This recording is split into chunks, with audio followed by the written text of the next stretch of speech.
Tim DPI Polda Jawa Tengah hari ini melakukan ekshumasi jenazah korban penembakan oleh polisi.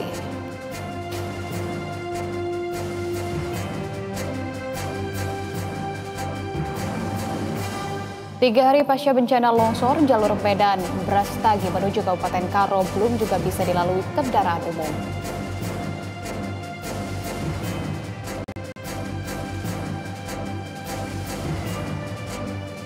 Tudingan kecurangan di Pilkada Jakarta mencuat usai pasangan Ridwan Kamil Suswono kalah dari pasangan Pramono Rano.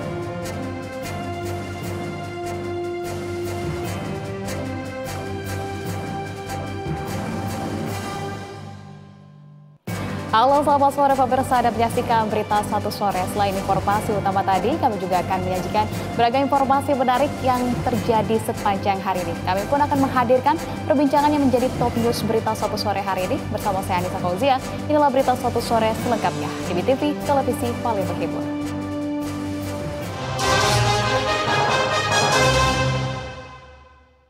Dipersembahkan oleh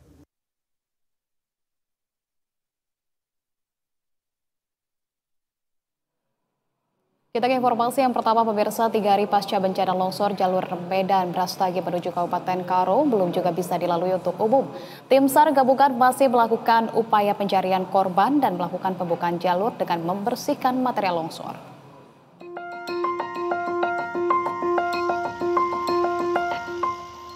Tiga hari pasca bencana longsor yang menerjang kawasan Jalan Jamin Ginting, Kecamatan Sibolangit, Kabupaten Deli Serdang, Sumatera Utara, jalur Medan Brastagi menuju Kabupaten Karo belum bisa dilalui untuk umum. Sejumlah alat berat dikerahkan guna membersihkan material longsor yang menutupi jalan.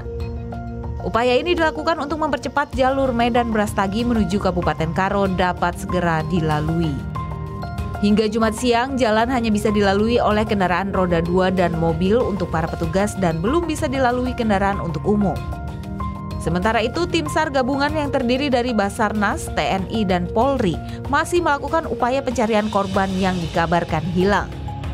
Tim SAR gabungan juga saat ini masih melakukan upaya evakuasi terhadap sejumlah mobil minibus dan 1 unit bus yang masih terperosok ke dalam jurang dan tertimbun material longsor. Saat ini, hari ini kita melaksanakan pencarian di beberapa titik yang kita curigai, khususnya masyarakat yang melintas. Untuk update hari ini ada 9 korban dalam kondisi kereta.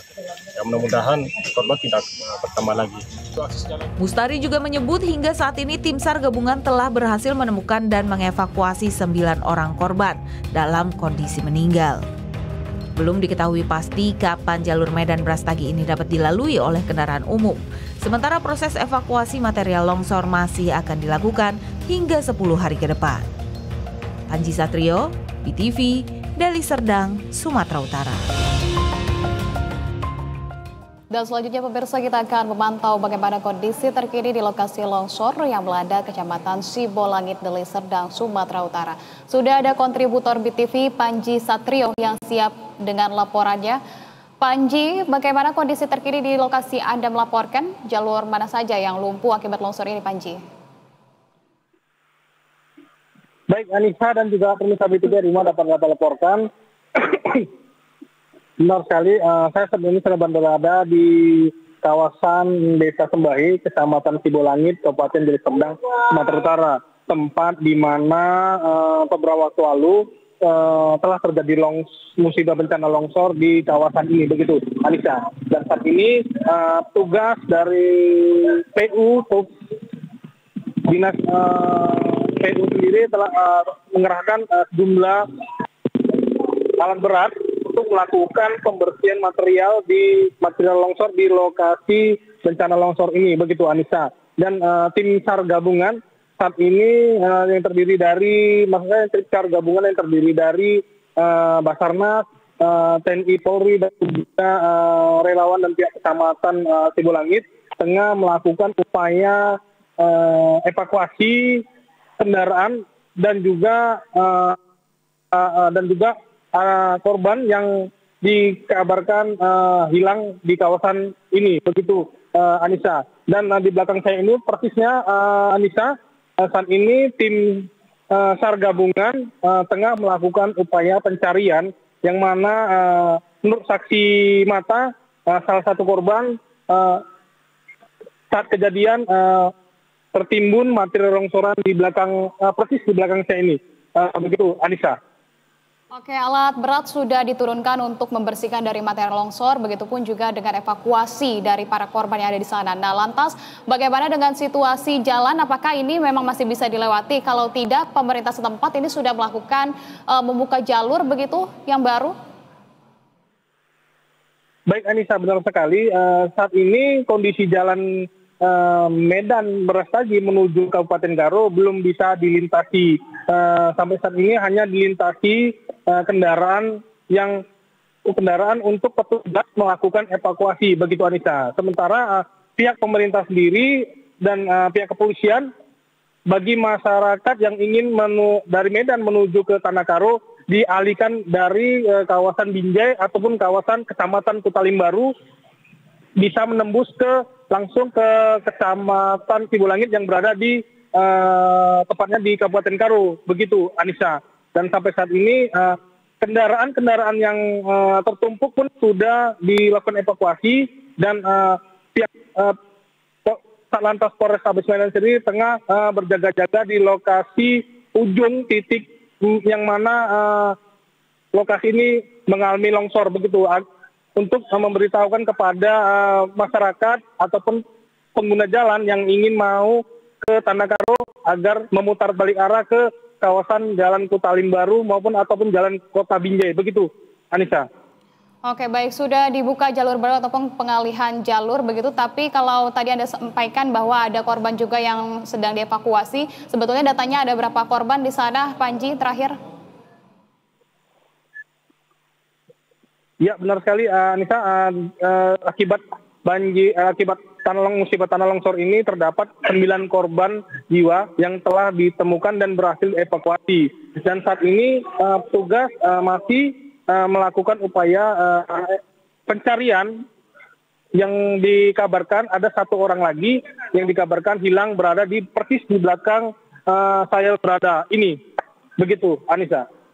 Oke, baik, masih ada 1 korban hilang tertimbun begitu dan masih terus dilakukan pencarian. Kita harapkan akan segera ditemukan dari tim SAR dan juga jajaran terkait yang tengah melakukan proses evakuasi di sana. Terima kasih kalau begitu atas informasi Anda, Panji Satrio. Laporkan langsung dari Deli Serdang, Sumatera Utara. Selamat kembali bertugas, Panji.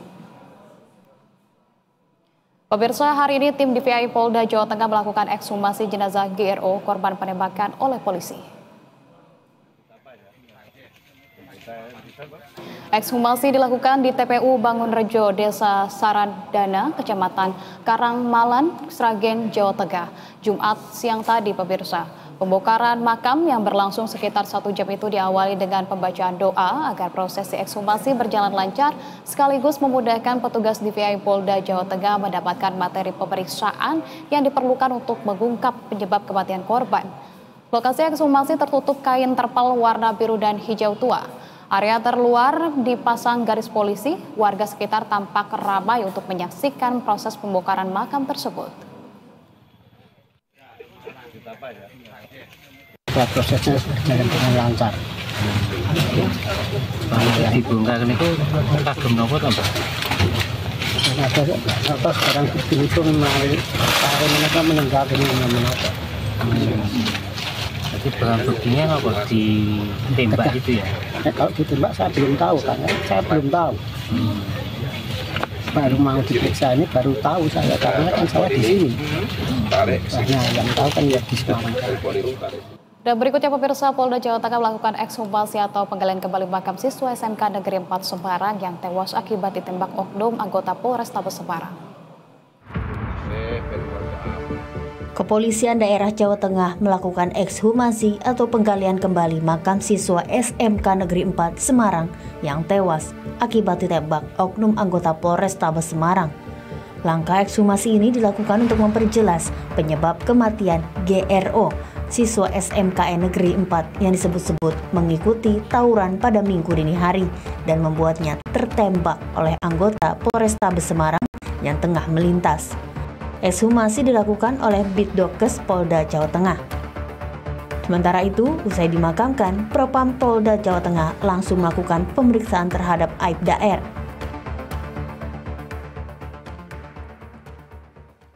Dan saat ini yang bersangkutan dikenakan dalam proses kode etik profesi kepolisian, dan juga yang bersangkutan kemarin sudah dilakukan proses penyidikan berdasarkan laporan polisi dari orang tua almarhum dan terproses dalam kasus proses hukum tidak pidana. Jadi ada 2 proses hukum yang dikenakan kepada anggota berinisial R tersebut. Aibda R kini ditahan dan dilakukan penempatan khusus alias patsus selama 20 hari untuk kepentingan proses penyelidikan.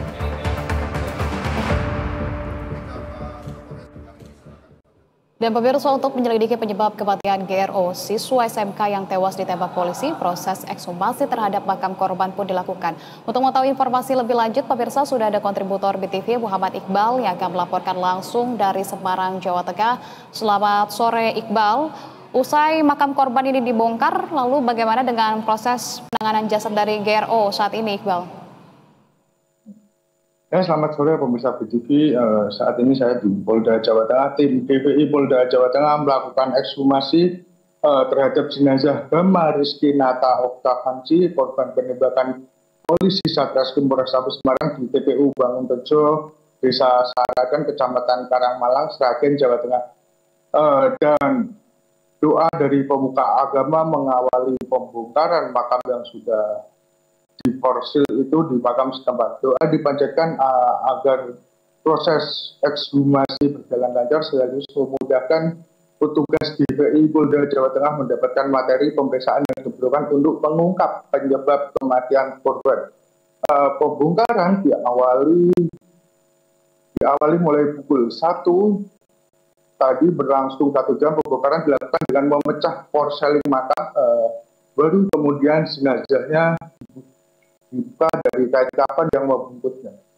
Disediakan juga 2 meja di sebelah makam dan ember air. Lokasi ekshumasi tertutup kain terpal warna biru dan hijau mengelilingi.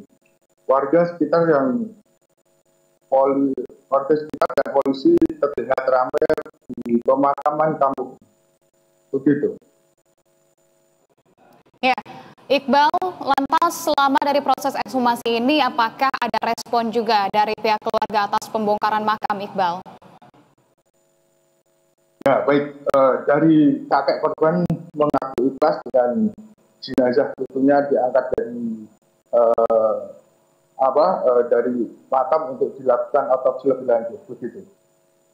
Ya, karena ini juga menyangkut dengan pihak kepolisian begitu yang terlibat, Iqbal, dan kita akan nantikan update-nya juga dari Anda bagaimana kemudian kelanjutan dari hasil ekshumasi ini. Terima kasih kalau begitu atas informasi Anda. Iqbal melaporkan langsung dari Polda Jawa Tengah. Selamat kembali bertugas, Iqbal.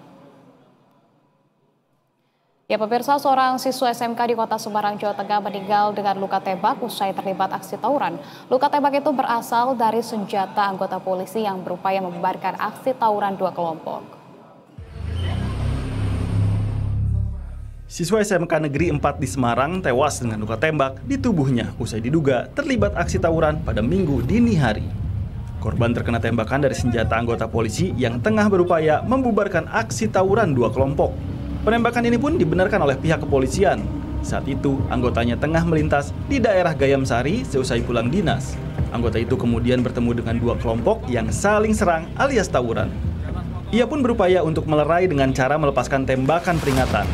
Namun rupanya, hal itu kian memicu amarah kedua kelompok yang kemudian menyerang anggota tersebut. Kedua kelompok gangster ini melakukan tawuran, kemudian muncul anggota polisi, kemudian dilakukan upaya untuk melerai, namun kemudian ternyata anggota polisi informasinya dilakukan penyerangan sehingga dilakukan tindakan tegas. Habis kerja melakukan penyidikan di kantor, dalam perjalanan pulang ke rumah melintas di jalan depan perumahan Paramount itu kemudian melihat tertembak itu korban ya yang terkena pinggulnya. Nah, ini juga satu catatan, kita ketika dibawa ke rumah sakit, ini yang menolong justru dari kelompok lawannya yang membawa ke rumah sakit dari kelompok Seroja, makanya kemudian plus yang anggota kita ini yang membawa ke rumah sakit Karyadi. Makanya sampai malam, kemudian sampai jam 10 pagi kan belum diketahui identitasnya. Dari kelompok Seroja juga tidak mengenali. Diketahui anggota polisi yang melakukan penembakan yakni anggota Satres Narkoba Polrestabes Semarang. Meski begitu, Kapolrestabes menyebut pihaknya tetap melakukan pemeriksaan terhadap anggotanya yang melepaskan tembakan. Penyidikan juga terus dilakukan terhadap peristiwa tawuran tersebut. Tim Liputan, BTV. Ya, kita ke informasi lain, pemirsa. Lagi-lagi bekas Ketua KPK Firly Bahuri mangkir dari panggilan polisi. Namun dalam panggilannya, Firly menyerahkan surat yang ditujukan ke Kapolri untuk meminta kasusnya dihentikan. Hal ini disampaikan Firly Bahuri melalui kuasa hukumnya Ian Iskandar. Bukannya memenuhi panggilan polisi atas dirinya dalam kasus perkara dugaan tindak pidana korupsi, Firly malah meminta polisi agar kasusnya dihentikan. Bekas Ketua KPK ini beralasan substansi perkara yang dituduhkan kepadanya tidak memenuhi syarat material. Hal ini menurutnya dibuktikan dengan berkas Firly yang sudah 2 kali bolak-balik dari penyidik Polri ke Kejaksaan. Dengan demikian, Firly pun mengirim surat ke Kapolri, Kapolda Metro Jaya, dan juga Kompolnas untuk meminta kasusnya dihentikan. Pada hari ini kami sudah membuat surat kepada Kapolri, kepada Kompolnas, kepada Kapolda langsung untuk menghentikan perkara Pak Firly. Dengan cara apa? Pihak penyidik Polda Metro wajib untuk mengeluarkan SP3. Pasal 109 ayat 2 secara jelas apabila tidak ditemukan alat bukti, ya baik berupa alat bukti material atau yang lain, maka wajib untuk dikeluarkan SP3. Pemirsa, dengan status tersangka, Firly Bahuri meminta pihak kepolisian untuk menghentikan kasus dugaan suap terhadap mantan Mentan Syahrul Yassin Limpo yang turut menyeretnya. Sebenarnya pemirsa, apa yang terjadi? Kita sudah terhubung dengan Kurniawan Adi Nugroho, Deputi Masyarakat Anti Korupsi, untuk membahas dengan hal ini, pemirsa. Selamat sore, Pak Adi. Selamat sore, Mbak. Ya, Pak Adi, ini kalau kita melihat dari perjalanan kasus ex-Ketua KPK Firly Bahuri begitu ya, apakah menurut Anda ini sudah sesuai? Karena perjalanannya tentu ini kita sama-sama tahu sudah ditetapkan sejak tahun lalu, begitu tahun 2023, hampir setahun, kemudian ini juga dilakukan pemanggilan, namun kembali mangkir, menurut Anda seperti apa? Iya, kalau menurut saya sih penyidik ini kan di dalam KUHP juga tidak dijelaskan, ditegaskan jangka waktu penyidikan itu berapa lama. Itu tidak ada kepastian memang.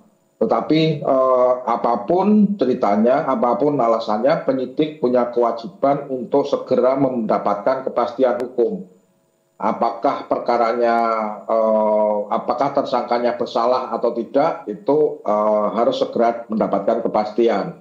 Nah, soal bagi Pak Firly atau tersangka itu mendapatkan kepastian hukum bahwa statusnya dihentikan sebagai tersangka misalnya, itu saya pikir bisa tidak hanya sekedar surat. Kalau surat ya boleh-boleh aja, tetapi kalau lebih baik kalau kemudian Pak Firly mengajukan pra-peradilan tidak sahnya penetapan tersangka, kan bisa aja seperti itu, sehingga hakim akan menguji juga apakah penghentian penyidikannya itu sah atau tidak, penetapan tersangkanya sah atau tidak, memenuhi syarat material atau formil atau tidak, sehingga menjadi jelas semua bagi publik.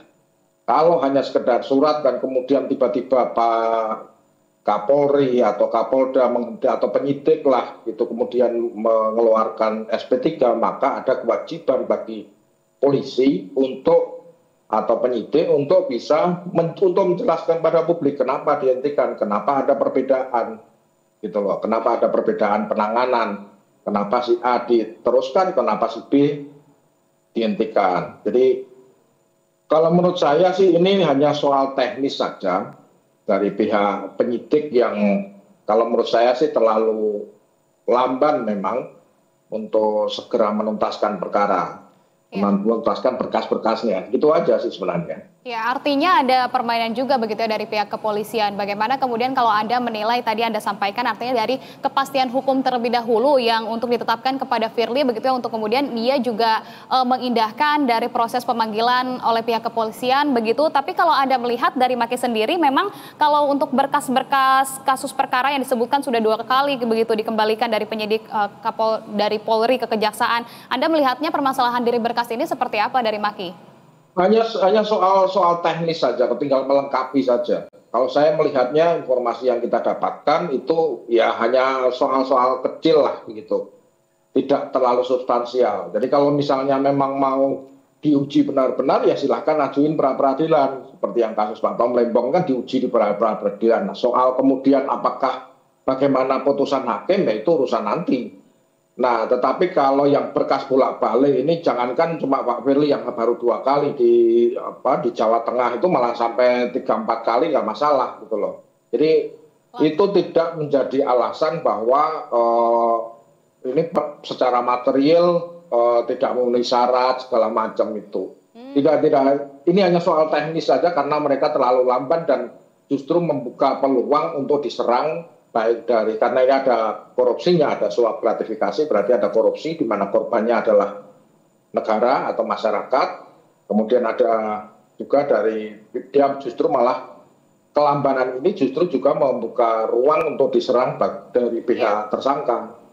Nah, lantas dengan alasan dari Firly yang mengatakan bahwa ia mangkir karena memang ada menghadiri acara anak yatim begitu ya. Ini kan dari pihak kepolisian malah menjadi mempersepsikan begitu kepada publik bahwa ada seperti sesuatu yang khusus begitu diberikan kepada Firly Bahuri. Bagaimana dengan tanggapan dari publik juga yang menanggapi hal ini? Sebetulnya polisi ini harus seperti apa menurut Anda? Ini kalau berdasarkan KUHP itu kan dapat memanggil itu sebanyak 3 kali, disertai kalau misalkan 2 kali tidak hadir ya dia bisa menerbitkan surat perintah bawa paksa. Jadi tidak ada masalah, kesempatannya tinggal sekali. Kalau misalkan Pak Firly tetap mangkir ya penyidik itu dapat membawa aparat negara untuk memaksa Pak Firly datang. Apalagi kan statusnya dia diperiksa sebagai tersangka bukan lagi sebagai saksi. Jadi soal dia keterangannya mangkir atau apapun itu ya hanya sekedar berkas saja, tapi tidak membuat terang perkara, itu posisi saksi, gitu loh. Ya. Jadi tapi itu hanya untuk kepentingan P21.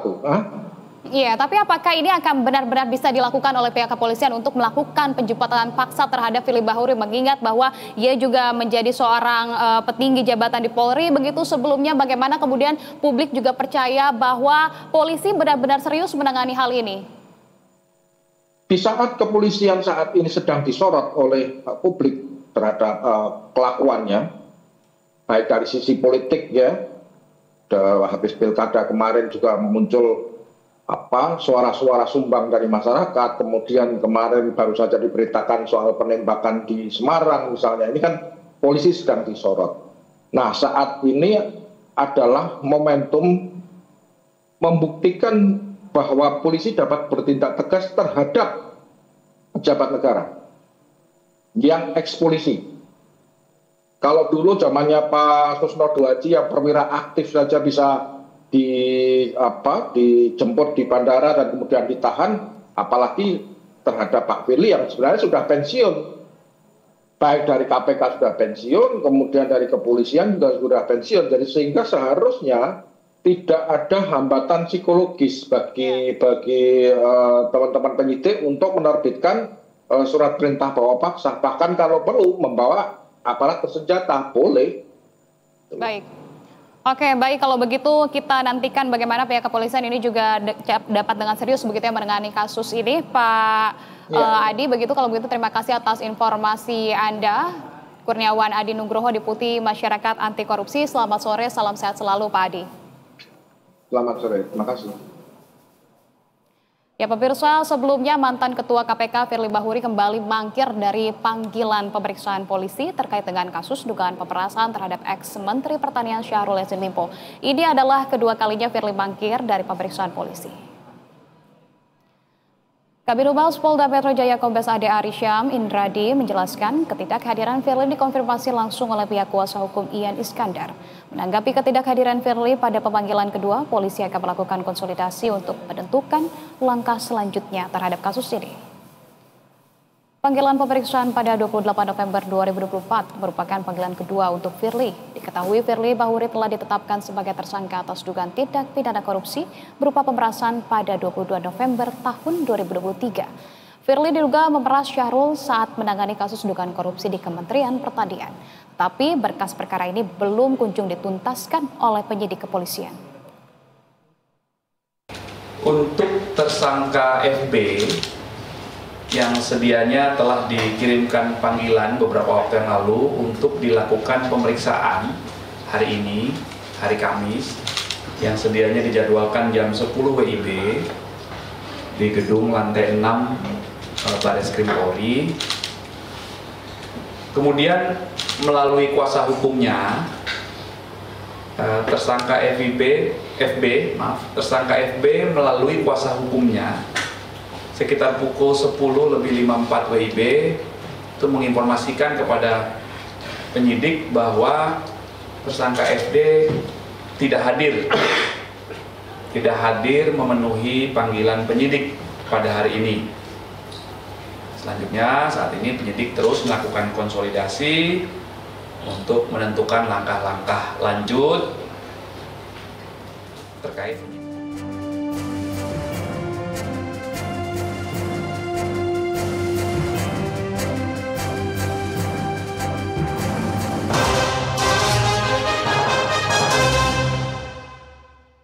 Dipersembahkan oleh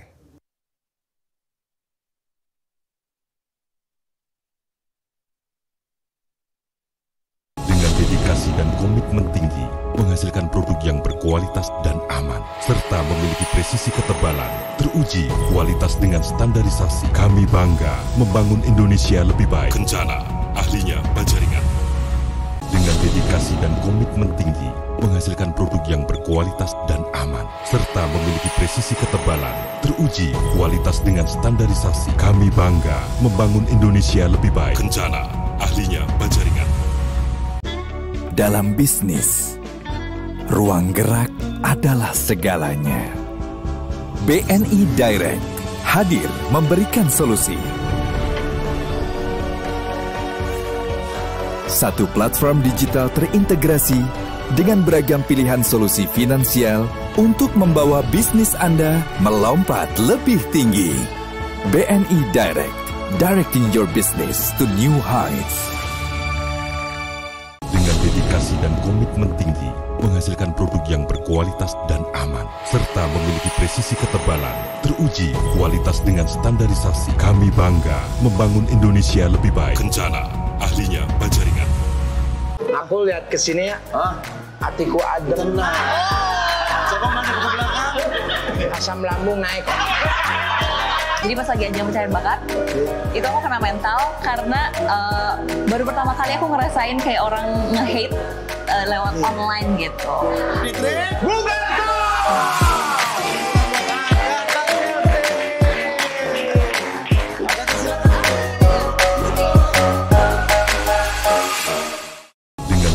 Dan komitmen tinggi menghasilkan produk yang berkualitas dan aman serta memiliki presisi ketebalan teruji kualitas dengan standarisasi. Kami bangga membangun Indonesia lebih baik. Kencana, ahlinya Bajaringan.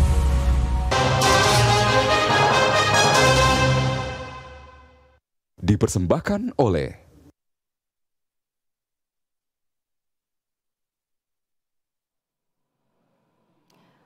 Terima kasih pemirsa, Anda masih menyaksikan berita Satu Sore pemirsa. Setelah pemungutan suara pemilihan kepala daerah pada 27 November silam, perjuangan anggota panitia pemilihan kecamatan di Kabupaten Polewali Mandar, Sulawesi Barat belum usai. Mereka harus mengembalikan logistik hasil suara ke kecamatan dengan melewati medan ekstrim.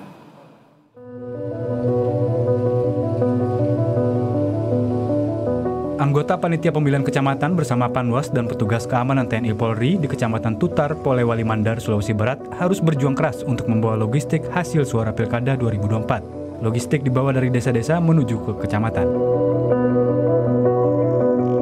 Medan ekstrem harus dilalui petugas seperti jalan yang menanjak dan penuh lumpur. Tak hanya jalan, petugas juga harus menyeberangi sungai berarus deras. Meski melelahkan, mereka harus berjibaku saling bantu satu sama lain untuk melewati berbagai hadangan di perjalanan. Perjalanan yang kemudian kita lewati hari ini memang sangat luar biasa ekstrim sebab musim hujan, sehingga banyak dari rekan-rekan kepolisian yang kemudian kewalahan, apalagi motor yang kemudian dikendara itu tinggi-tinggi semua, trail, ya kan. Itu kemudian untuk rekan-rekan PPK termasuk Pak Sigit ini sangat luar biasa. Berhasil melewati medan sulit, petugas harus menempuh perjalanan sekitar 5 hingga 7 jam untuk sampai di ibu kota kecamatan. Rekapitulasi tingkat kecamatan akan dilakukan pada 30 November, serentak di 16 kecamatan di Polewali Mandar. Asyarudin Arbab, Polewali Mandar, Sulawesi Barat. Ya pemirsa, meski pemungutan suara di sejumlah daerah sudah berakhir, namun perjuangan para petugas mengembalikan logistik pilkada ke 3 kantor kecamatan terisolir di Kabupaten Luwu Utara, Sulawesi Selatan belum usai.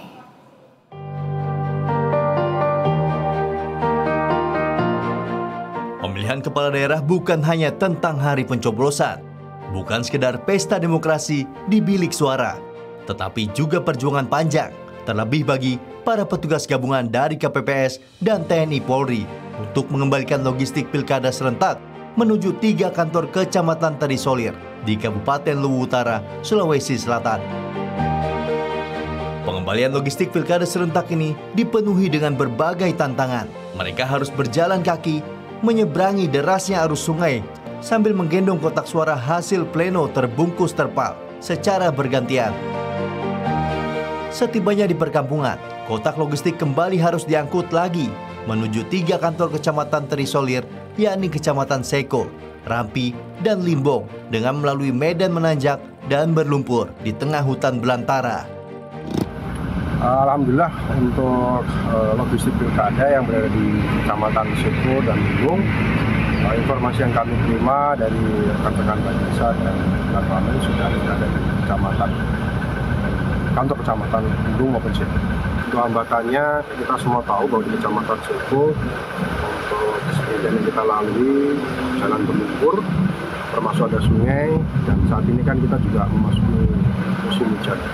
Tapi alhamdulillah kegiatan yang dilaksanakan dapat berjalan lancar. Lebih lanjut, Kabid Bintoro Priambodo mengatakan bahwa memang ada sedikit keterlambatan dalam pengambilan logistik Pilkada 2024 di kecamatan terpencil di Kabupaten Luwu Utara karena aksesnya sangat sulit dan jaringan internet yang tidak memadai. Muhammad Fajrin Abdillah, Luwu Utara, Sulawesi Selatan. Ya pemirsa, Komisi Pemilihan Umum menyatakan ada 287 TPS di Indonesia yang melakukan pemungutan suara susulan, lanjutan hingga pemungutan suara ulang Pilkada tahun 2024. Ketua KPU RI Muhammad Mahmudin menyampaikan 287 TPS di Indonesia akan melakukan pemungutan suara susulan, lanjutan hingga pemungutan suara ulang. Rinciannya sebanyak 231 TPS akan melakukan pemungutan suara susulan, 10 TPS melakukan pemungutan suara lanjutan, dan 46 TPS melakukan pemungutan suara ulang. TPS yang kembali menggelar pemungutan suara tersebar di 22 provinsi. Yang pertama, jumlah TPS yang melaksanakan pemungutan suara susulan atau PSS sebanyak 231 TPS. TPS yang melaksanakan pemungutan suara lanjutan atau PSL sebanyak 10 TPS dan TPS yang melaksanakan pemungutan suara ulang sebanyak 46 TPS. Tentu ini juga mungkin bisa masih berkembang senyampang dengan rekomendasi yang mungkin berjalan dari Bawaslu dan kejadian-kejadian. Dan pemirsa, untuk memantau bagaimana perkembangan pelaksanaan Pilkada serentak 2024, kita sudah terhubung dengan Ilham Oktavian dan juga juru kamera Indra Bramantyo yang akan melaporkan langsung dari kantor KPU Pusat. Selamat sore Ilham, apakah ada perkembangan informasi apa saja yang telah disampaikan oleh KPU pada siang hari tadi, Ilham? Ya, selamat sore Anissa dan juga pemirsa. benar pada hari ini KPU telah melaksanakan perkembangan atau update terkait Pilkada 2024 kali ini. Pada hari ini KPU RI telah menyampaikan hasil TPS yang telah dilakukan rekapitulasi formulir C hasil. Dan untuk rinciannya sendiri hingga siang atau sore ini ada sekitar 435.296 TPS yang sudah melakukan rekap C hasil. Untuk jika dirinci ada sekitar 97,75% untuk rekapitulasi di tingkat gubernur dan wakil gubernur. Sementara untuk hasil rekapitulasi di tingkat bupati, wakil bupati, dan wali kota dan wakil wali kota ada sekitar 97,7%. Ketua KPU Muhammad Afifuddin sendiri menyampaikan jika formulir C hasil ini akan dikumpulkan dari tingkat kecamatan hingga provinsi, dan rencananya setelah dikumpulkan pihak KPU RI akan menyampaikan hasil pengumuman ini pada 15 Desember 2024 mendatang. Lantas kalau untuk penanganan dari daerah yang ini dimenangi oleh kota kosong begitu ya, atau yang kemungkinan juga menjalani pilkada putaran kedua, bagaimana penanganannya? Ya, Anissa dan juga pemirsa, untuk pilkada yang menjalani putaran kedua sendiri sesuai dengan peraturan KPU hanya berlaku untuk DKI Jakarta. Dan untuk sementara ini berdasarkan hasil rekapitulasi C hasil, pasangan nomor urut 3 yaitu Pramono Anung dan juga Rano Karno telah memenangi hasil pilkada ini, dan artinya tidak ada atau kemungkinan tidak ada putaran kedua untuk pilkada di 2024 kali ini. Oke, baik. Kalau begitu Ilham dan juga Indra Bramantio, terima kasih atas informasi Anda melaporkan langsung dari kantor KPU Pusat. Selamat kembali bertugas. Pemirsa, Komisi Pemilihan Umum Daerah Jakarta mengungkapkan form model C hasil seluruh tempat pemungutan suara Jakarta yang berjumlah 14.835 sudah 100% masuk ke sistem informasi rekapitulasi atau Sirekap.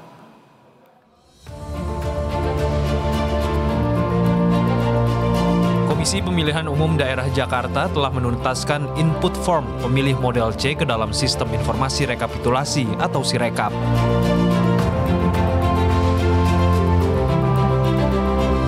KPU Jakarta mengungkapkan form model C hasil seluruh tempat pemungutan suara Jakarta yang total berjumlah 14.835 ini sudah masuk 100% ke dalam Sirekap. Ketua Divisi Data dan Informasi KPU Jakarta Fahmi Zikrillah menegaskan form model C hasil yang telah diunggah di Sirekap adalah hasil penghitungan suara di TPS dengan tujuan untuk menyampaikan informasi publik secara cepat dan menjaga integritas hasil masing-masing TPS Jakarta. Memastikan bahwa kerja-kerja KPPS juga jajaran kami di PPK, TPS, dan KPU Kabupaten Kota bekerja secara transparan, terbuka, dan profesional, sehingga dengan hadirnya Sirekap tentu kami harapkan menjaga transparansi dan keterbukaan kami, kerja-kerja kami dapat dipantau oleh masyarakat secara umum, sehingga tidak ada yang namanya kecurangan maupun manipulasi yang terjadi pada proses rekapitulasi suara. Meski demikian, KPU Jakarta menegaskan bahwa rekapitulasi manual berjenjang tetap dilaksanakan sebagai dasar penetapan hasil penghitungan perolehan suara. Kelvin Sipahutar, Dava Sidki, Jakarta. Ya, pemirsa, proses pengumpulan data seluruh daerah di Indonesia hampir rampung.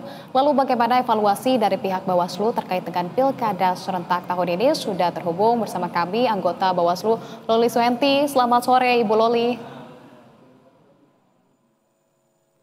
Selamat sore. Halo. Maaf, saya sambil di jalan ya. Oke, baik, tidak apa-apa Ibu Loli. Ibu Loli, ini kita yang pertama ingin menyoroti dan juga ingin tahu bagaimana kemudian dari evaluasi Bawaslu sendiri pada pilkada serentak di tahun ini. Mungkin Bu Loli, silakan.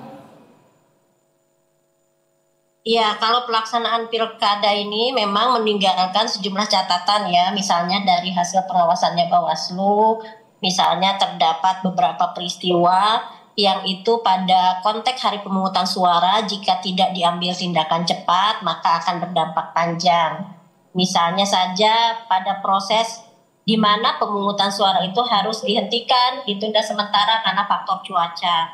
Juga karena persoalan logistik yang tertukar, logistik yang kemudian mengalami kekurangan, tetapi kemudian bisa diatasi secara cepat dengan mengambil dari TPS terdekat. Nah, secara keseluruhan pelaksanaan pemungutan suara di saat hari H kemarin berjalan dengan baik meskipun sebagaimana catatan KPU ada sejumlah pemungutan suara yang harus dilakukan susulan karena seluruh tahapannya tidak bisa dilaksanakan. Ada beberapa yang harus melakukan lanjutan karena terganggu di tahapan-tahapan tertentu dan ada juga yang harus melakukan pemungutan suara ulang karena terjadi peristiwa di mana orang menggunakan hak pilihnya lebih dari satu kali misalnya. Nah, hal-hal semacam ini terjadi saat pemungutan suara, tetapi kalau kami lihat secara garis besar, umumnya bisa berjalan dengan baik. Dengan catatan yang tadi yang harus segera dilakukan upaya untuk mengkoreksi. Seperti itu. Oke, itu catatan dari KPU merupakan hal-hal yang tadi kemudian cuaca, begitupun juga dengan logistik maupun tadi pelanggaran yang memang tidak memenuhi begitu ya untuk proses dari pemungutan suara. Jadi kalau sejauh ini yang barusan Anda sebutkan itu daerah-daerah mana saja? Ada berapa daerah yang terdapat potensi pelanggaran? Mungkin pelanggarannya selain dari berupa yang tadi mencoblos hak suaranya begitu ya lebih dari 2 ataupun ada potensi kecurangan begitu di daerah mana saja yang ditemukan dari catatan Bawaslu? Iya, beberapa datanya memang saat ini sedang masuk ke Bawaslu RI untuk terus dilakukan validasi. Tapi sebagai contoh misalnya yang terjadi di Karanganyar. Nah, kemudian Karanganyar ini sudah menetapkan bahwa akan dilakukan PSU atas rekomendasi Bawaslu atas peristiwa itu. Misalnya lagi yang terjadi di Kabupaten Sukabumi, maka akan dilakukan PSU nanti pada hari Minggu misalnya. Nah, terhadap peristiwa-peristiwa semacam ini, yang publik perlu tahu adalah jajaran pengawas pemilu kemudian memberikan rekomendasi ke KPU dengan menceritakan kronologi peristiwa dan analisa hukumnya. Lalu kemudian KPU menindaklanjutinya. Dari beberapa peristiwa ini, ada yang sudah kemudian diputuskan oleh KPU untuk dilakukan PSU ataupun PSL, ada juga yang saat ini masih berproses dalam kajian. Nah, karena kan kita masih punya waktu yang cukup ya.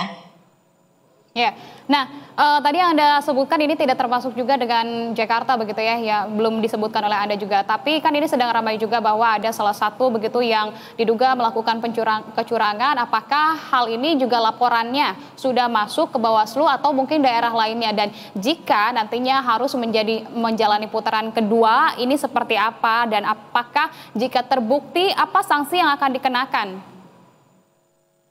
Kalau dalam konteks yang tadi ya untuk DKI Jakarta, tidak hanya DKI Jakarta sesungguhnya Bawaslu mendapatkan informasi awal yang banyak sekali ya. Berkenaan dengan ini misalnya dari akun media sosial yang kemudian secara spesifik nge-tag ke Bawaslu. Nah, dalam konteks informasi awal ini tentu Bawaslu melakukan penelusuran termasuk informasi adanya surat suara yang sudah tercoblos di DKI Jakarta. Bawaslu RI kemudian Bawaslu DKI Jakarta melakukan penelusuran terhadap informasi ini. Jadi kita semua harus menunggu karena penelusuran ini dilakukan untuk membuat terang sebuah peristiwa sebelum kemudian dibuat kajiannya. Nah, begitu kajiannya memang terpenuhi unsurnya, maka tentulah berproses di Bawaslu. Sehingga dalam konteks ini seluruh informasi awal ditelusuri oleh Bawaslu. Itu yang pertama yang perlu kami sampaikan. Yang kedua, saat ini publik ya memang perlu bersabar untuk menunggu secara resmi apa yang disampaikan oleh KPU. Apakah satu putaran ataukah harus ada putaran kedua? Tentu kita harus menunggu ya informasi resmi dari KPU. Kalaupun kemudian ada putaran kedua, maka dia dalam hitungan 3 bulan ke depan, berarti 26 Februari 2025 itu akan terjadi pemungutan suara untuk putaran kedua. Nah, tetapi satu putaran atau 2 putaran semua harus menunggu hasil resminya dari KPU. Ya, itu harus menunggu hasil resminya dari KPU, tapi jika memang terbukti kecurangan tersebut, apakah ada sanksi secara individual ataupun kepada pihak yang terlibat? Kalau kecurangan tentu ada sanksinya ya. Ada sanksinya kalau kecurangan itu berkenaan dengan situasi hari ini. Misalnya kalau terbukti melakukan perusakan terhadap surat suara, maka pidana yang akan dihadapi. Nah, dalam konteks inilah itu yang saat ini sedang berproses di Bawaslu ya. Apakah kemudian memang terjadi upaya perusakan sehingga kemudian surat suara itu tidak menjadi berarti, tidak membuat orang kemudian rusak suara orang yang sudah memilih itu. Nah, dalam konteks ini semuanya berproses di Bawaslu, sanksinya tentu saja pidana. Yang kedua, dalam konteks ini 1 putaran atau 2 putaran kan rumusnya bukan kecurangannya seperti apa, kemudian mempengaruhi atau tidak. Karena kalau kekhususan soal 2 putaran ini kan hanya di DKI Jakarta. Kalau 50% plus 1, maka dia akan ada 2 putaran. Kalau ada yang tidak mampu mencapai itu. Sehingga dalam konteks ini ya kita tunggu prosesnya. Proses yang sedang berjalan di KPU untuk rekapitulasi manual, ini kan sedang jalan nih. Semuanya sedang jalan, saat ini ada di PPK. Nah, dalam konteks ini kita harus sabar menunggu. Yang kedua, seluruh kecurangan, potensi dugaan pelanggaran saat ini kan sedang ditangani Bawaslu. Misalnya per tanggal 28 aja ada 130 penanganan pelanggaran yang berjalan. Belum lagi masukan yang baru-baru nih. Yang baru-baru juga kan kemudian dalam konteks penelusuran dilakukan oleh Bawaslu. Seluruh Bawaslu provinsi maupun kabupaten kota punya kewajiban begitu penanganan pelanggarannya selesai, mereka harus mempublikasi kepada publik biar terang. Oke, baik. Kalau begitu, Bu Loli, kita nantikan begitu ya hasil resmi dari proses pilkada dari pihak KPU begitu. Terima kasih atas informasi dan waktunya anggota Bawaslu Loli Suhenti. Selamat sore, Bu Loli. Salam sehat selalu. Terima kasih. Selamat sore.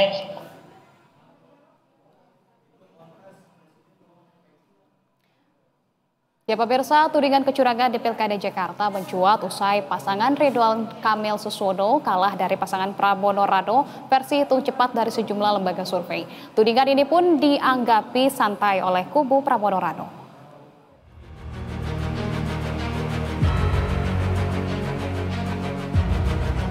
Pilkada Jakarta masih menyisakan riak-riak meski pemungutan suara telah berlalu. Saling klaim kemenangan antar 2 pasangan calon pun terjadi.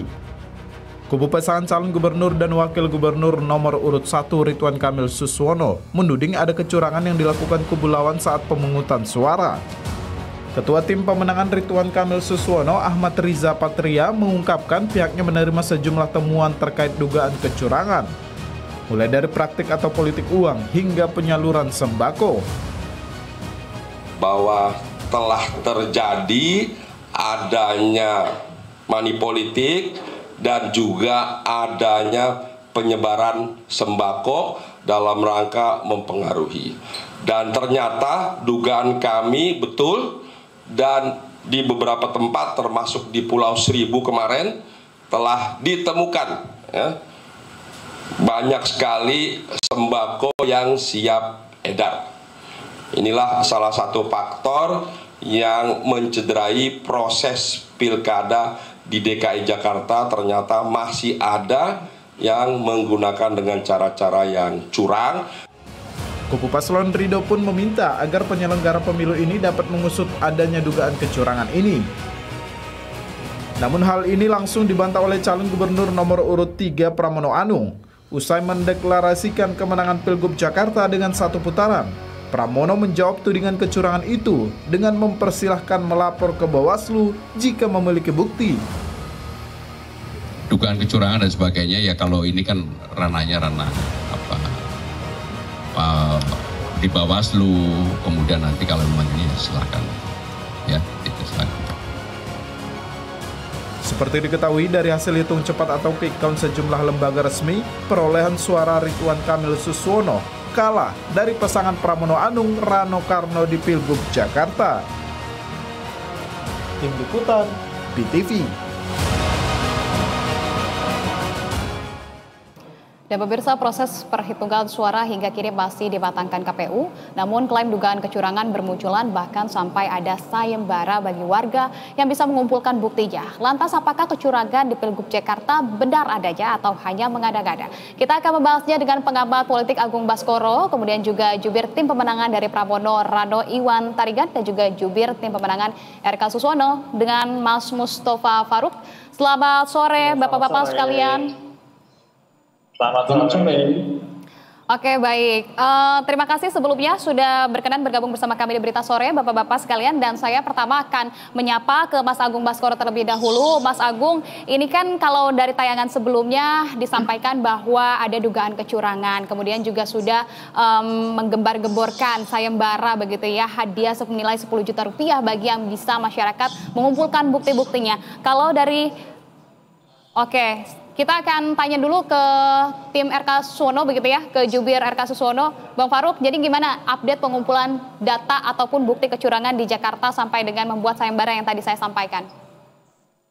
Ya baik, pertama kan sayembara ini waktu itu dimulai dari kreativitas salah satu teman-teman kita ya, dan itu disambut baik oleh Pak Riza. Oh ini bagus juga untuk menarik orang menemukan kecurangan-kecurangan. Dan kami mengapresiasi betul langkah-langkah KPU, langkah-langkah Bawaslu ya dalam menindak tegas apa segala bentuk kecurangan yang mungkin terjadi di dalam pemilu pilkada kali ini ya. Salah satunya yang kita lihat juga yang agak viral ya kemarin ini yang ada di Pondok Pinang Ranti ya, Pondok Ranti itu ada sekian banyak suara yang sudah tercoblos. Artinya ini kan jadi sebuah contoh aja gitu, salah satu contoh kecil itu ada kecurangan. Nah, biarkan tim kami sedang bergerak, semuanya juga masih berjalan, pengumpulan data-datanya, pengumpulan bukti-buktinya, ya, insya Allah pada waktunya itu akan dibuktikan dan pembuktiannya akan dilakukan lewat Bawaslu. Sebagaimana tadi Bu Loli sampaikan juga, sebagaimana tadi Mas Pram bahkan juga menyampaikan ya kalau misalkan ada kesalahan-kesalahan ya silakan dibuktikan dan pembuktiannya dilakukan lewat Bawaslu, dan insya Allah itu yang akan kami lakukan. Dan akan membuktikan bagaimana adanya kecurangan, bagaimana adanya kesalahan-kesalahan yang terjadi di lapangan. Seperti itu kurang lebih. Nah sebelum saya menyapa Mas Agung Baskoro begitu, karena tadi sudah bergabung akan tetapi tadi sempat terkendala juga, jadi saya menyapa dulu kepada Bang Iwan Tarigan. Bang Iwan, kalau dari kubu Pramono Rano gimana? Ini kan dengan versi hasil hitung cepat sudah unggul begitu ya. Masih optimis dengan hasil recount ataupun ini kan ada dugaan kecurangan? Gimana ini? Ini mencederai atau seperti apa? Ya Mbak, jadi kalau kita lihat ini nggak logika ya. Pertama ini dari pihak kita 03, kita kan bukan penguasa dan kita hanya satu partai. Mereka ini 14 partai, jadi nggak ada logika bahwa yang satu partai melakukan kecurangan. Karena kita nggak punya aparatnya. Mereka 14 partai dan kita bukan penguasa. Di mana-mana penguasa itu yang melakukan kecurangan, maka kami anggap ini mengada-ngada dan malah memutarbalikkan fakta. Bisa saja yang mereka menyoblos supaya itu alasan. Karena kan kita melihat ya tim RK ini pun saya kan di lapangan 3 kali saya kampanye sehari, RK ini juga tidak berani ke lapangan, tidak berani juga ketemu masyarakat karena takut dilemparin. Karena 2 minggu pertama pun beliau ini kan diusir oleh masyarakat dan beliau ini kan menghadapi banyak tantangan, dan kita sudah tahu, semua orang tahu bahwa RK ini akan kalah. Begitu, walaupun didukung oleh 14 partai. Karena suka apa tidak suka, Jakarta ini kan penguasanya anak abah. Begitu PDI bisa memobilisasi semua anak abah, dan di ujungnya terakhirnya itu keputusan Mas Anies itu mendukung Pram, maka kekuatan anak abah itu menjadi satu. Jadi kalau kita lihat kekuatan anak abah itu bersatu dengan Ahok dan juga PDI, ya sudah pasti menang. Karena pada saat Pilpres kami mencapai suara 41% gitu. Jadi kalau ditanya Ridho ini memang mereka mengada-ada dan memang sudah pasti kalah. Siapapun ditanya sudah pasti kalah. Sehingga mereka mengada-ada dan memutarbalikkan fakta. Jadi pakai logika yang yang bisa ditangkap akal supaya nggak malu-maluin begitu. Oke. Nah, saya akan coba tanyakan kepada Mas Agung Baskoro. Mas Agung, ini tadi kalau dari pernyataan tim Ridho begitu ya, ini masih akan mencari bukti. Kemudian kalau dari Pramono Rano, Mas Iwan Tarigan menyampaikan bahwa memang keunggulan dari suara itu berdasarkan dari strategi, kemudian dari tokoh-tokoh yang berada di belakangnya juga. Kemudian ini menjadi kepercayaan dari masyarakat. Tapi kalau menurut Bang Agung, menurut Anda kecurangan ini betul-betul ada atau tidak? Iya, setiap pemilu mesti ada kekurangan ya, Mbak ya. Kalau dalam bahasa aturan itu bukan kecurangan tapi pelanggaran. Apakah sifatnya administratif, apakah sifatnya substantif. Tapi yang jelas semua paslon punya hak untuk melaporkan setiap pelanggaran yang terjadi. Karena ini kewajiban ya. Dan sekaligus hak masyarakat untuk mengetahui duduk perkara sebenarnya soal Pilkada Jakarta yang saya kira sudah viral ke seluruh Indonesia, dinamikanya seperti itu. Jadi kita menunggu menanti ya bagaimana hasil-hasil laporan yang dikumpulkan oleh masing-masing paslon, apakah memang memenuhi prosedur ataupun standar di Bawaslu seperti itu. Yang kedua, memang saya berharap tidak ada klaim yang berlebihan siapa yang masuk 2 putaran, siapa yang menang 1 putaran. Kenapa? Karena ini bisa membuat situasi ya kohesivitas sosial masyarakat di Jakarta bisa tidak kondusif, dan harapannya lebih ideal ketika sudah deklarasi dilakukan, menunggu hasil rekapitulasi di KPU sekaligus mengumpulkan para saksi untuk memastikan tidak ada ya plano C1 itu yang dalam tanda petik yang bermasalah ya, dan bisa juga terus diawasi kinerja KPU secara transparan, terbuka dan profesional. Itu yang saya kira ditunggu oleh semua, dan di Jakarta agaknya susah untuk melakukan hal-hal di luar prosedur karena semua mata memandang, semua media melihat ya teknologi dengan mudah kita dapati di Jakarta, dan siapapun yang bermain pasti akan kena kutukan dan istilahnya bumerang politik yang besar, dan ini beresiko seperti itu, Mbak. Nah, kita coba tanyakan juga kepada Mas Farouk. Mas Farouk, tadi disampaikan oleh Mas Agung, artinya ini ada kesempatan untuk melaporkan apapun bentuk pelanggaran, apapun bentuk kecurangan di sana, selagi itu memang memumpuni begitu ya, memenuhi dari bukti-bukti. Jadi, bagaimana kemudian dari pihak Anda ini dapat mengumpulkan bukti-bukti tersebut, Mas Farouk? Ya baik, tadi saya pertama mau menjawab dulu ya tudingannya Pak Iwan Tarigan. Ya. Pertama, tidak betul bahwasannya Pak Ridwan Kamil itu nggak turun di awal masa kampanye. Nggak betul juga ditolak-tolakin. Kata siapa? Itu kan klaim sepihak aja ditolak. Dan kalaupun ada penolakan itu bukan ditolak, itu hanyalah miskomunikasi yang terjadi di lapangan. Yang namanya dinamika, yang namanya ada tokoh datang ke lapangan, pastilah ada sebuah dinamika terjadi, dan itu wajar bisa terjadi seperti itu. Kedua, saya rasa logika anak abah semuanya ke ini, ke sana, ke sini. Anak-anak abah ini ya, atau pendukungnya Mas Anies ini kan orang-orang yang logis ya. Dan orang itu melihat dari bagaimana rekam jejaknya, bagaimana ide-ide gagasan yang dibawanya. Saya rasa anak-anak abah ini nggak perlu ditunjukin oleh siapapun untuk memilih siapapun ya. Jadi mereka adalah orang-orang yang cerdas, mereka adalah orang-orang yang punya integritas dan yang punya harga diri, nggak perlu disetir-setir oleh siapapun tokoh sehingga nggak perlulah kita mengklaim ini akan punya siapa, ini punya siapa dan lain-lain. Nah, terkait dengan kecurangan ya, kami makanya ya kita kan punya ada 14 partai kalau tadi Bang Iwan Tarigan menyampaikan ada 14 partai ini bergerak mengumpulkan bukti-bukti, mengumpulkan fakta-fakta yang terjadi di lapangan ya. Untuk kemudian diadukan kepada pihak yang berwenang. Di sini pihak berwenangnya ada Bawaslu, ada KPU, dan kita akan ikuti semuanya tahapan-tahapan yang perlu dilakukan. Dan juga yang terakhir ya, ini juga hal yang penting ya. Bagaimanapun yang menentukan hasil akhir, menentukan suaranya adalah nanti di Desember ya, 16 Desember 2024. Itu adalah hasil akhir yang akan memperlihatkan siapa yang menang, apakah 1 putaran ataupun 2 putaran. Kami yakin, saya yakinnya itu akan dibuktikan di 16 Desember 2024 karena tahapan penghitungan masih dijalankan dan lembaga survei pun juga masih berbagai macam, ada yang bilang seperti ini, ada yang bilang seperti itu. Bahkan kalau misalkan kita lihat ada yang mengklaim melalui Sirekap pun kan kita tahu sendiri di zaman Pileg itu tidak membuktikan apapun, dan di zaman Pileg kemarin juga Sirekap ini ternyata punya banyak masalah. Jadi saya rasa ini terlalu dini untuk menyimpulkan akan 1 putaran kah, akan 2 putaran kah, ini menang lah, itu menang lah, dan lain-lain. Kita tunggu hasil KPU, kita hormati prosesnya, kita amati prosesnya, dan kita jaga proses ini supaya menjadi proses demokrasi yang baik, yang sehat, yang dewasa. Ya. Nah, Bang Iwan Tarigan, tadi yang disampaikan oleh Bang Farouk begitu ya, kalau kemudian penolakan dari warga Jakarta kepada Ridwan Kamil itu bukanlah sebuah penolakan, akan tetapi merupakan dinamika yang wajar-wajar saja terjadi. Nah, kalaupun nanti misalkan ada kecurangan yang betul terbukti, jadi bagaimana nih? Dari tim Pramono Rano akan mengambil langkah apa? Begini ya Pak, jadi kita seyakin-yakinnya karena kita sudah menang 1 putaran, ya, karena kan kita itu form C1 itu sudah diupload di KPU dan kita sudah hitung. Saya pulang jam 2 pagi menghitung itu yang pertama.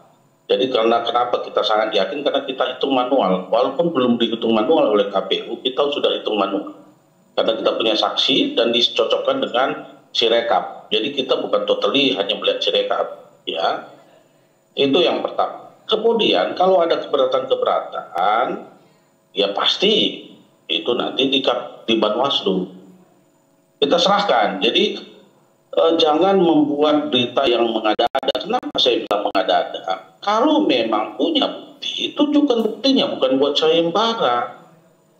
Kalau buat sayembara, begini, kita buat sayembara, orang hilang, siapa yang menemukan, tolong kembalikan dan kami bayar. Berarti dia tidak menemukan. Itu logika dasarnya. Jadi Mas Farouk harus paham, kalau memang punya, dibawa ke Bawaslu, bukan buat sayembara. Jangan membohongi masyarakat.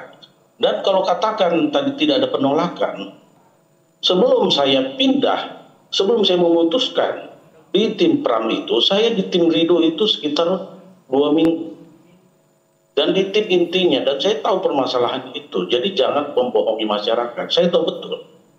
Ya. Nah, kita bergeser ke Mas Agung Baskoro. Kita geser dulu Bang Iwan ke Mas Agung Baskoro. Mas Agung Baskoro ini terakhir untuk menanggapi tadi pernyataan dari Bang Farouk dan juga Bang Iwan begitu ya. Jikalau memang ini betul terjadi ataupun tidak ini ya, asumsinya adalah dampaknya terhadap kepercayaan masyarakat pada proses demokrasi, legitimasinya juga, hasil suaranya ini seperti apa dari legitimasi, dan jika memang 2 putaran, analisa Anda seperti apa, Bang Agung? Iya, pertama saya menegaskan ya, semua proses penghitungan itu akan dilakukan oleh KPU, jadi kita menunggu saja dulu.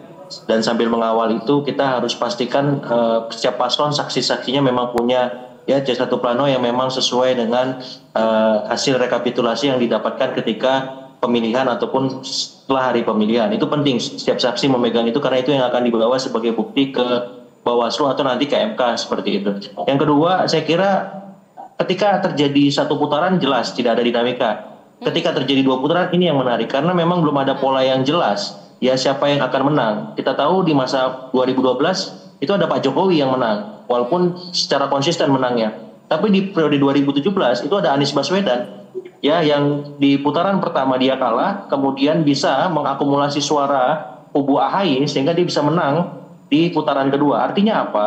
Artinya di putaran kedua untuk konteks 2024 siapapun bisa menang. Bukan berarti ketika Pram Rano menang di putaran pertama otomatis dia bisa menang di putaran kedua. Begitupun juga RK, tidak ada jaminan ketika ada putaran kedua bisa menang. Karena tadi ya belum ada pola, siapapun yang berhasil menang di putaran pertama dia akan bisa menang langsung di putaran kedua. Jadi saya kira semua tim akan kembali ke titik nol untuk benar-benar memasifkan kampanye mereka di udara, di darat, dan semua lini kampanye untuk memastikan kemenangan itu di putaran kedua.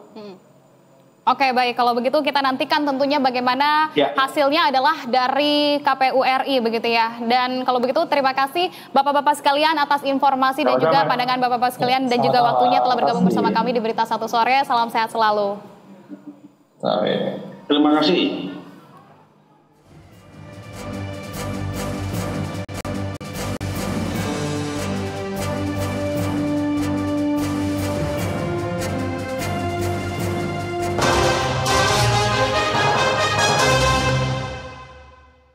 Dipersembahkan oleh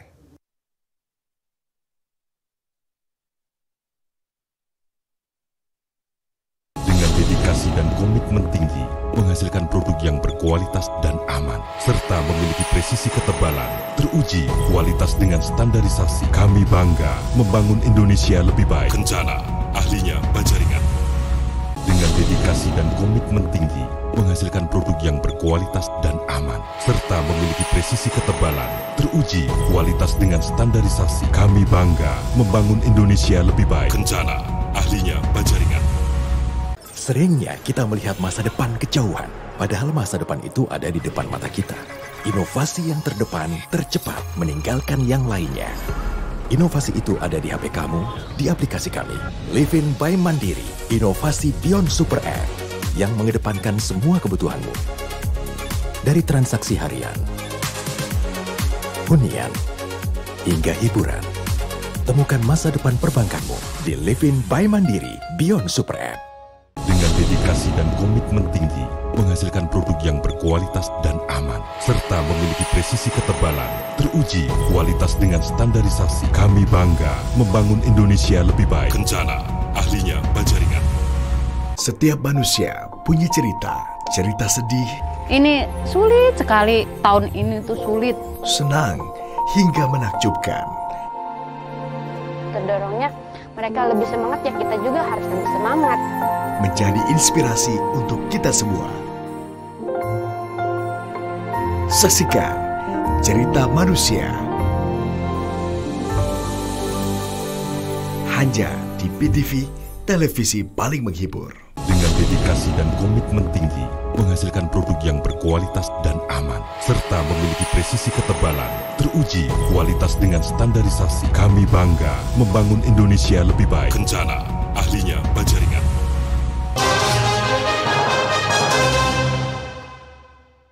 Dipersembahkan oleh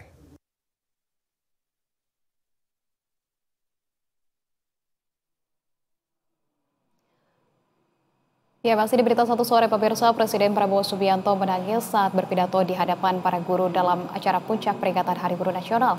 Di momen yang sama, Presiden Prabowo juga mengumumkan kenaikan gaji untuk para guru. Usaha Menteri Pendidikan Dasar Menengah, usaha Menteri Keuangan, kami sadar apa yang kita berikan pengumuman hari ini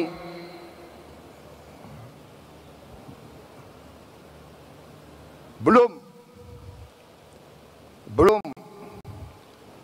yang saudara-saudara perlukan. Tapi Inilah momen ketika Presiden Prabowo Subianto tiba-tiba berhenti berbicara lalu menangis saat berpidato dalam acara puncak peringatan Hari Guru Nasional di Jakarta. Momen haru ini terjadi di tengah-tengah pidato Presiden Prabowo usai merinci skema kenaikan gaji guru.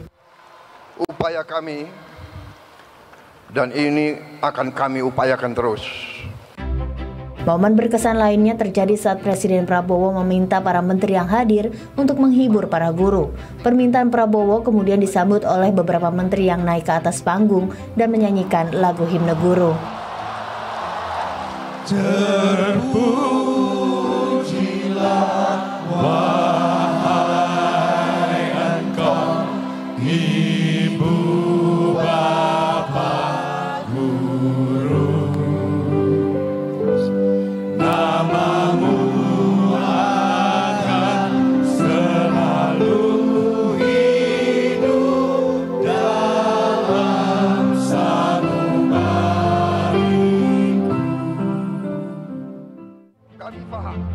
Selain momen haru dari Presiden dan para menteri, guru yang hadir juga mengapresiasi kebijakan untuk menaikkan gaji guru yang berstatus aparatur sipil negara dan guru honorer non-ASN. Guru ASN mendapatkan tambahan kesejahteraan sebesar 1 kali gaji pokok dan guru-guru non-ASN mendapat nilai tunjangan profesi yang ditingkatkan menjadi 2 juta rupiah per bulan. Guru ASN mendapatkan tambahan kesejahteraan sebesar 1 kali gaji pokok. Guru-guru non-ASN nilai tunjangan profesinya ditingkatkan menjadi 2 juta rupiah per bulan. Presiden juga menyampaikan untuk meningkatkan mutu dan pemerataan pendidikan pada tahun 2025, pemerintah telah mengalokasikan dana senilai 17,15 triliun rupiah untuk melakukan rehabilitasi, perbaikan, dan renovasi 10.440 sekolah negeri dan swasta. Tim Liputan, BTV.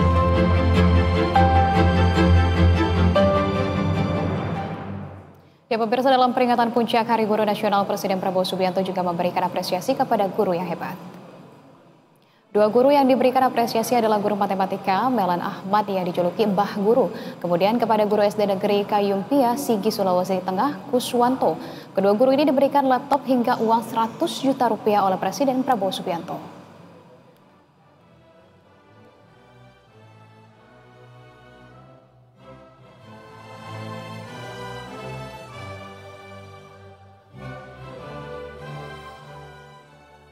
Berikutnya pemirsa, penasihat khusus Presiden Bidang Politik dan Keamanan Jenderal TNI Purnawirawan Wiranto bertemu dengan Presiden Timor Leste Jose Ramos Horta Kamis kemarin. Dalam pertemuan tersebut, Ramos menitipkan salam kepada Presiden Prabowo Subianto dan juga bertekad untuk terus meningkatkan persahabatan antara kedua negara.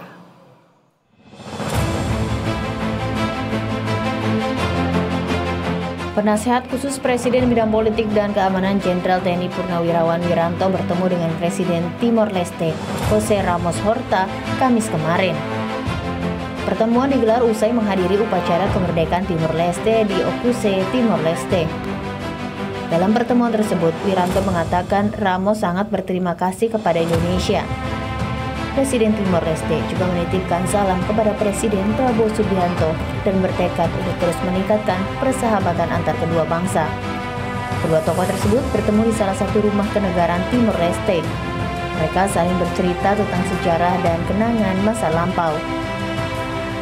Saya bagi beliau merupakan satu tokoh yang memang terlibat langsung ya dalam proses kemerdekaan Timor Leste, dan beliau sangat berterima kasih kepada saya dan teman-teman saya yang terlibat dalam operasi perdamaian di sana, dan juga menitipkan salam kepada Presiden Prabowo Subianto ya untuk satu tekad semangat untuk meningkatkan persahabatan kedua negara. Wiranto menjadi salah satu representasi perwakilan Indonesia bersama Menteri Koordinator Bidang Politik dan Keamanan Budi Gunawan. Masyarakat dan pemerintah setempat menyambut hangat kedatangan mereka dengan suguhan pakaian dan tari-tarian adat Timor Leste.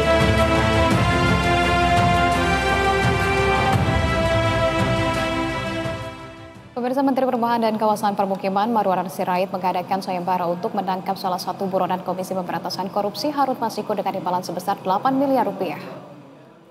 Uang senilai 8 miliar rupiah akan diberikan kepada siapa saja yang berhasil menangkap Harun Masiku. Menurut Menteri Ara, uang yang dipakai merupakan tabungan pribadinya sebagai bentuk partisipasi agar tidak ada pihak yang kebal hukum di Indonesia. Dirinya bertekad agar Indonesia bersih dari para koruptor dan tidak boleh ada yang kebal hukum. Ia juga gencar meminta tanah para koruptor di Indonesia untuk dimanfaatkan sebagai rumah bagi rakyat.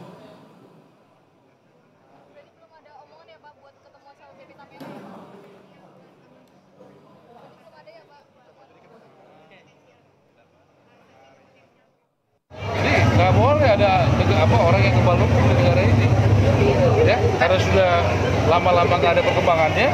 Saya mengambil inisiatif sebagai pribadi, boleh dong untuk memberikan semangat kepada masyarakat, dan saya dapat respon positif.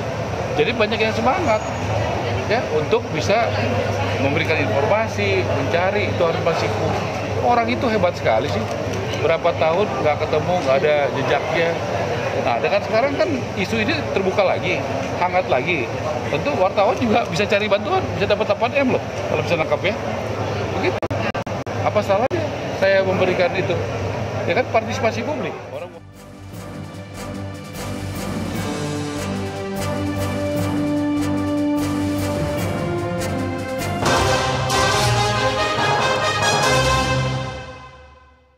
Dipersembahkan oleh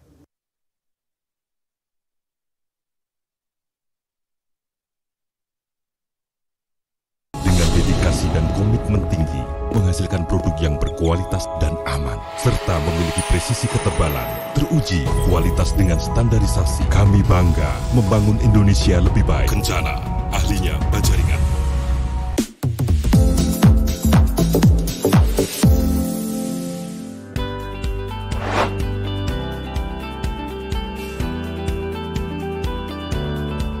Petrosi, perusahaan yang dikenal akan komitmennya terhadap keberlanjutan, kembali mencetak prestasi gemilang dalam acara Investor Daily ESG Appreciation Night. Petrosi meraih 2 penghargaan bergengsi atas implementasi prinsip-prinsip Environmental, Social, and Governance atau ESG untuk kategori Appreciated Diversity Inclusivity ESG Report dan Appreciated Social ESG Report. Sebagai perusahaan yang transparan dan bertanggung jawab, Petrosi telah mengintegrasikan ESG ke dalam budaya, tata kelola, hingga operasional sehari-hari.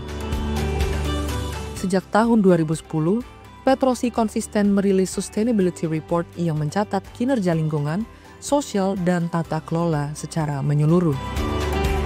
Dengan Sustainability Framework berbasis 3 pendekatan, Measure, Monitor, and Mitigate, Petrosi memastikan semua inisiatif ESG tak hanya memberi manfaat langsung ke masyarakat, tetapi juga mendukung keberlanjutan bisnis jangka panjang.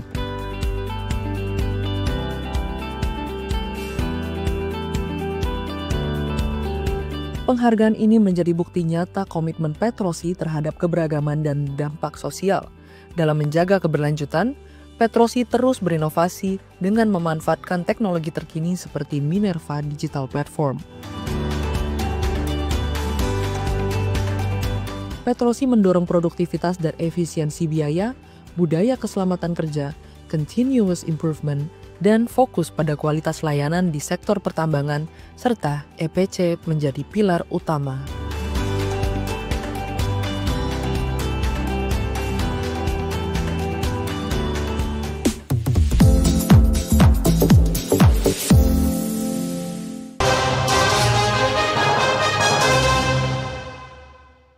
Dipersembahkan oleh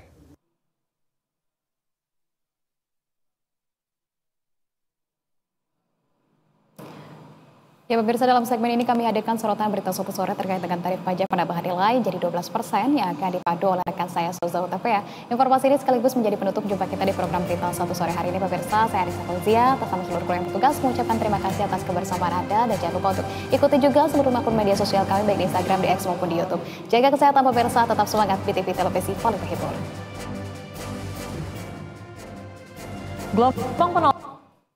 Gelombang penolakan PPN jadi 12% semakin terbuka disampaikan, mulai dari rakyat kecil, kelas menengah, pelaku usaha, hingga akademisi. Mereka mendesak agar pemerintah membatalkan PPN jadi 12%. Lantas seperti apa penolakan terhadap PPN jadi 12%? Kami akan bahas dalam sorotan Berita Satu Sore.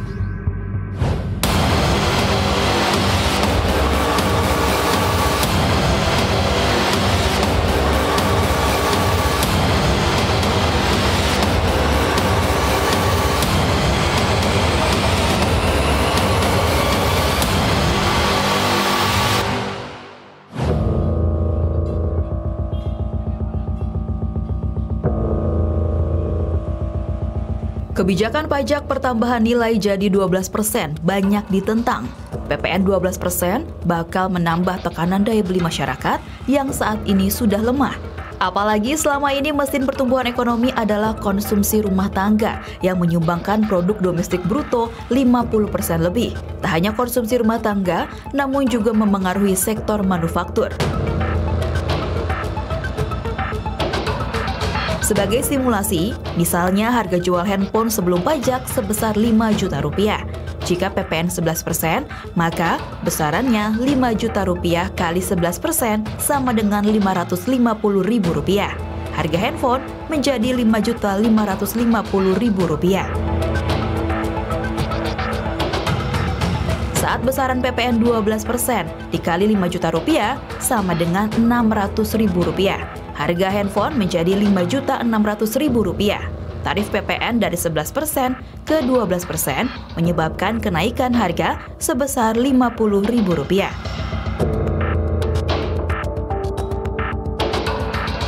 Kenaikan harga ini baru untuk satu jenis barang, belum lagi barang dan jasa yang biasa dikonsumsi publik, misalnya pakaian, tas, sepatu, pulsa telekomunikasi, sabun, alat elektronik, barang-barang otomotif, perkakas rumah tangga, hingga kosmetik. Berbagai penolakan datang dari masyarakat. Adip salah satunya. Pekerja perusahaan swasta ini menyatakan dampak PPN menjadi 12% akan membuat harga produk barang jadi bertambah mahal. Adip meminta pemerintah mengkaji ulang PPN menjadi 12%. Untuk pemerintah sih saran dari saya itu mungkin bisa dikaji ulang lah ya tentunya, karena untuk pendapatan kita kan untuk di Indonesia ini kan juga itu kan tidak ikut serta naik juga sebesar 12% itu kan. Hal senada disampaikan Kenny. Menurutnya, PPN jadi 12% akan sangat berdampak ke masyarakat kelas menengah dan bawah. Dikaji ulang atau dibatalin aja lah, karena kesian gitu loh. Bagi bukan para pekerja aja, bagi rakyat dan masyarakat lain juga ya prihatin tentunya pasti juga. Warga lainnya, Eva misalnya, menyatakan kenaikan PPN yang tidak diimbangi dengan naiknya gaji dan pendapatan akan membuat kehidupan semakin berat. PPN naik lagi ya otomatis kan kalau gaji naik ya nggak apa-apa karena kan bisa nge-cover gitu. Tapi kalau gaji masih nggak naik sedangkan semua kebutuhan apalagi kebutuhan pokok naik ya menurut saya nggak nge-cover gitu di gaji saya gitu. Adip, Kenny, dan Eva ini merupakan contoh masyarakat kelas menengah yang terdampak PPN 12%. Ketua Yayasan Lembaga Konsumen Indonesia menyatakan bisa jadi kelompok kelas menengah akan mengurangi belanja. Nah, kalau kelas menengah mengurangi belanja, itu nanti efeknya kepada low income, pada kelas menengah bawah, karena kemudian transaksi berkurang. Jadi saya kira memang harus sangat hati-hati dalam menetapkan kebijakan ini, bukan semata-mata soal negara butuh uang, ya, tapi mestinya memang perlu strategi khusus dalam konteks bagaimana menggali pendapatan negara. Terkait mengurangi belanja, analis kebijakan ekonomi Apindo Ajib Hamdani menyampaikan hal serupa. Ajib juga menyoroti PPN dari 11% ke 12% tidak semata-mata hanya naik 1%, namun ada multiplier efek atau efek pengganda yang akan mengikuti. Kita bisa bayangkan, kenaikan 1% atas barang dan jasa itu tidak selesai dengan hanya ketika kita memproduksi barang dan jasa. Ketika barang dan jasa diproduksi, kemudian dideliver, itu ongkos logistik juga kena PPN. Kenaikan tarif PPN 1% itu impact-nya bisa setara dengan 3-5% kenaikan harga barang dan jasa. Ini yang perlu dicermati.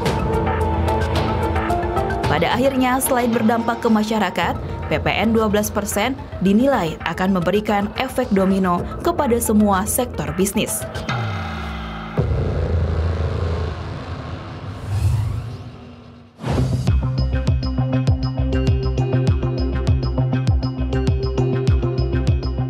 Wacana PPN dari 11% jadi 12% pada Januari 2025 menuai kritik tajam dari berbagai pihak. Selain daya beli yang terus merosot, terutama di sektor konsumsi rumah tangga, menurut ekonom senior Core Indonesia, Henry Saparini, kenaikan PPN dapat menurunkan penjualan dan produksi. Konsumsi rumah tangga yang merupakan 54-56% dari PDB itu sedang turun. Ya, kelas menengah itu sudah mulai turun belanjanya. Nah, jadi kalau seperti itu ditambah dengan PPN 12%, maka mereka belanjanya akan berkurang. Ya, kalau belanjanya berkurang, kapasitas terpakai yang ada di industri akan semakin turun. Jangankan ekspansi, menggunakan kapasitas yang ada aja tidak. Salah satu sektor yang kena pengaruh penerapan PPN 12% adalah sektor otomotif. Harga jual mobil baru akan terkerek naik, bahkan dikhawatirkan pasar otomotif nasional akan mengalami penurunan yang lebih tajam. Tak hanya sektor otomotif, PPN jadi 12% juga berpengaruh kepada usaha properti. Pelaku usaha properti yang tergabung dalam Asosiasi Real Estate Indonesia atau REI menilai PPN menjadi 12% akan semakin memperkecil akses masyarakat untuk membeli rumah. Selain itu, target backlog juga otomatis akan mengalami koreksi karena biaya yang dikeluarkan lebih banyak dan harganya lebih tinggi.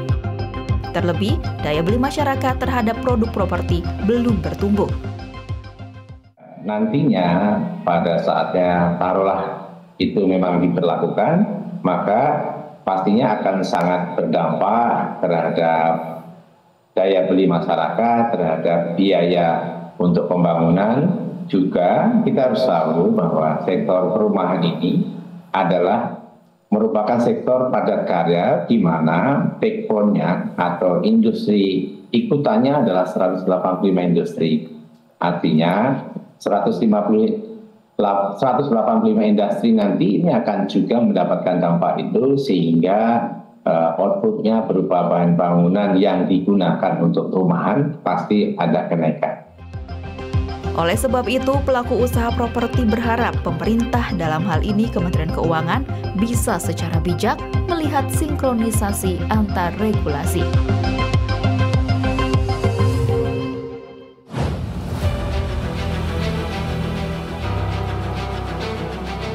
Derasnya penolakan PPN menjadi 12% terjadi di berbagai lapisan masyarakat dan pelaku usaha.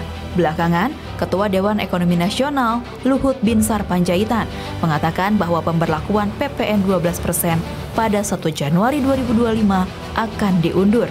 Hal ini atas perintah Presiden Prabowo Subianto yang enggan menambah beban masyarakat. Luhut menjelaskan bahwa sebelum penyesuaian tarif PPN diberlakukan, pemerintah akan memberikan stimulus sosial terlebih dahulu. Terkait bantuan sosial, Menteri Koordinator Bidang Pemberdayaan Masyarakat, Muhaimin Iskandar mengungkap rencana pemerintah memberikan bansos imbas PPN menjadi 12%. Meski masih dalam tahap pembahasan, Muhaimin menyatakan bantuan sosial akan menyasar kelompok kelas menengah. Ya, sampai hari ini kategori kelas menengah dan rentan miskin itu harus diwaspadai. Nah, soal jenis dan polanya misalnya berbagai keringanan-keringanan yang harus diberikan. Sementara Wakil Rakyat masih menunggu kebijakan pemerintah terkait kepastian PPN menjadi 12%. Wakil Ketua DPR, Sufmi Dasko Ahmad menyatakan, pengumuman resmi mengenai hal itu akan segera disampaikan oleh pemerintah, termasuk langkah-langkah yang akan diambil sebelum atau setelah kebijakan itu diberlakukan. Dasko juga meminta semua pihak untuk menunggu sikap resmi dari pemerintah. Kami belum mendapatkan kemudian informasi terakhir dari pemerintah tentang bagaimana secara resmi PPN yang 12%. Dan juga kemudian langkah-langkah yang akan diambil sebelum atau sesudah, bila itu kemudian jadi naik. Sehingga menurut saya pengumuman resmi itu akan datang dari pemerintah. Sehingga nanti kita tunggu saja dan jawaban-jawabannya akan menunggu setelah kemudian ada sikap resmi dari pemerintah.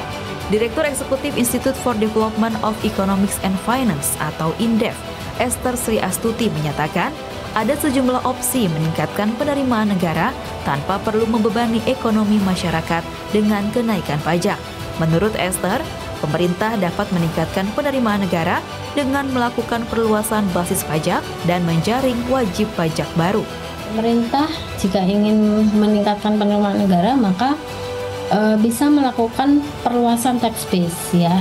Jadi potensi penerimaan pajak akan semakin meningkat kalau tax base-nya itu juga meningkat gitu.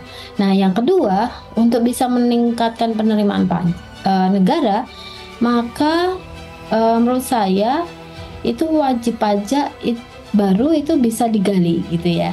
Selain itu, pemerintah juga bisa melakukan ekstensifikasi penerimaan perpajakan, termasuk ekstensifikasi cukai dan meningkatkan penerimaan negara bukan pajak.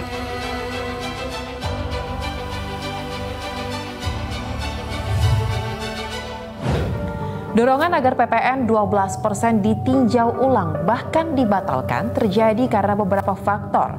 Hal yang paling utama adalah karena perlambatan ekonomi dan lemahnya daya beli masyarakat. Sementara itu di tingkat pelaku usaha atau produsen, PPN jadi 12% bisa memicu kenaikan dari biaya produksi yang muaranya adalah kenaikan harga barang konsumsi.